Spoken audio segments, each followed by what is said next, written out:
ভাইরা আমার, আল্লাহর কসম করে বলি, একটা সময় আসবে মন খুলে নামাজ পড়তে চাইবেন। বিশ্বাস করেন ভাই, লিখে রাখেন ডায়েরিতে। আপনাকে যদি আল্লাহ হায়াতে বাঁচিয়ে রাখেন, যুবক ভাইয়েরা, তরুণ ভাইয়েরা, একটা বয়স আসবে মনে চাইবে একটু রবকে মন খুলে সেজদা দিয়ে একটু লম্বা করে রুকু করি। পারবেন না, অসুস্থ হয়ে যাবেন, রোগবালায় ধরে ফেলবে। বাবারে, সে সময় আসবে না?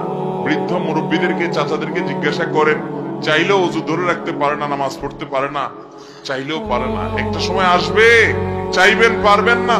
নামাজটাকে সুন্দর করেন, সময় মতো পড়েন, অনেক রাকাত নামাজ পড়বেন, নফল নামাজ পড়বেন। এটার চেয়ে উত্তম হলো ফরজটা পড়লেন, মূল সুন্নত গুলাই পড়লেন, কিন্তু ধীরস্থিরতার সাথে পড়লেন।